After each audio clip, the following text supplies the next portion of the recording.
Okay, so sometimes we are given a system of equations, and just by looking at these, we cannot eliminate a variable just by multiplying one equation by a number. So in this example, you actually need to multiply both equations. And so the easiest way to do that is pick whichever variable you want to cancel out first, and then multiply it by the opposite coefficient. So what I mean by that is I can take this first equation, and let's say I want to cancel out my x's, I can multiply this whole equation by 2. Now, here's one thing that you need to remember. Because both of these equations start with a positive coefficient, they're both positive 3x and positive 2x, one of these numbers that we're multiplying by has to be a negative in order to cancel it out. So rather than just multiplying this equation by 3, I actually have to multiply it by a negative 3, and that way they will cancel. So what I can do is I can multiply these. So this new equation becomes 6x minus 4y equals negative 14. And then this one becomes negative 6x. Ooh, my pen's about to die. This one becomes negative 6x plus 15y equals negative 30. So you can see from here, my x's are equal opposites, so I can cancel them out. Technically, you could have multiplied this one by 3 and then just subtracted the two equations. That one will also work. Excuse me. So that's if we want to cancel out our x's, but if we want to cancel out your y's, the same is also true. And I'll show you what I meant by that one little trick up here. So theoretically, I can multiply this one by 5 and the bottom one by 2, and I will get 15x, oops, that's a y, 15x minus 10y equals negative 14, nope, negative 35. And this one becomes 4x minus, what am I thinking? Minus 10y equals 20. So here they are the same. So what I could do is I could add them. So, or actually subtract them, I'm sorry. Because if I do that, negative 10y minus 10y will actually give me 0y. So this gets a little complicated, so that's why I'd recommend multiplying. If they're the same, multiplying one of them by a negative. So you can see it kind of gets a little complicated, but that's okay. Okay, so if we open up our tab,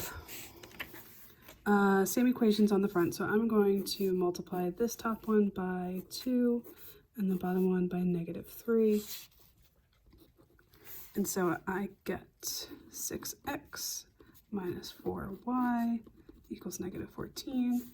And I get negative 6x plus 15y equals negative 30. And I'm going to add these equations because they have equal opposites with my x's. So let's cancel. Negative 4y plus 15y is 11y. Negative 14 plus negative 30 is negative 44. So I can divide both sides by 11, and I get that y equals negative 4. So now that I know that y equals negative 4, I can take that and I can substitute it into one of my equations. So if I do that, I'll use the top equation. So I have 3x minus 2y equals negative 7. If y is negative 4, I have 3x minus 2 times negative 4 equals negative 7. 3x, consider this negative 2 times negative 4, so really it's positive 8 equals negative 7. Subtract 8 from both sides, so 3x equals, what was that, 15? Divide by 3, sorry, negative 15. Divide by 3, so x equals negative 5. And if I were to write my solution as a coordinate, my x value is negative 5 and my y value is negative 4.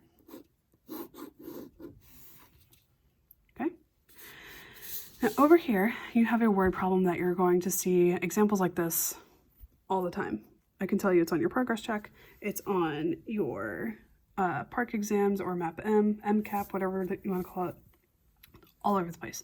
So if we read it, it says Nathan sells 5 cupcakes and 6 lollipops for $10.75, and Olivia sells 3 cupcakes and 4 lollipops for $6.75. How much do they cost? So the first thing you need to do is you need to identify what variable goes to each unit. So cupcakes are going to be X, and lollipops are going to be Y. Okay? And this is the money that they sold on each of them. So really, this is the amount of cupcake and the amount of a lollipop. So it says Nathan sells 5 cupcakes and 6 lollipops for a total of $10.75. And Olivia sells 3 cupcakes and 4 lollipops for $6.75. So looking at these, I need to multiply both equations. So what I'm going to do is I'm going to multiply this top equation by 3 and this bottom equation by -5. So what I get is 15x plus 18y equals 3 times 1075 is 3225.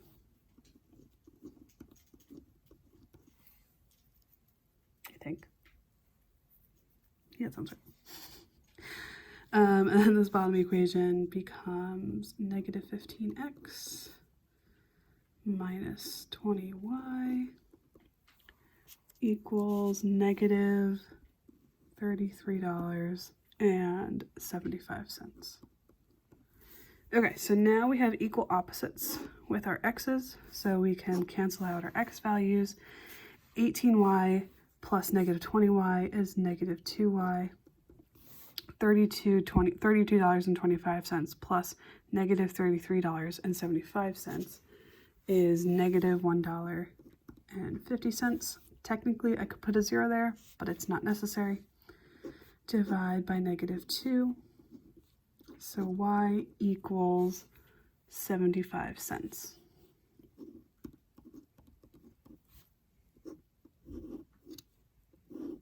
So again, what this is saying is that each lollipop costs 75 cents. So now that I know that each lollipop is 75 cents, I can take that value for y and plug it into one of my equations. And you can use these original equations or the equations you got after you multiplied. Doesn't matter. So I'm going to use, I'll use the bottom one. So I have 3x plus 4y equals $6.75. So if y is 75, I have 3x plus 4 times 0.75 equals 675. Pull the calculator really quick. Okay, so then I have 3x plus 4 times 7, 5. I don't have a cheat sheet for this one. $3. I need it. Equals 675. So then I'm going to subtract 3 from both sides. That's a good job. So 3x equals $3.75. Divide by 3. So x equals $1.25. So this is saying that each cupcake costs $1.25. So because this is a word problem, we could write our answer as a solution, but what I would rather you do is specify what this means. So each cupcake, I can spell, costs $1.25. Let's throw the word each in there. And each lollipop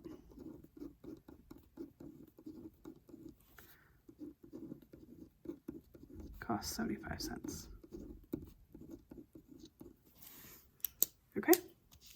And And again, these are questions that you're going to see very frequently, so make sure you understand how to do them. If not, see your teacher.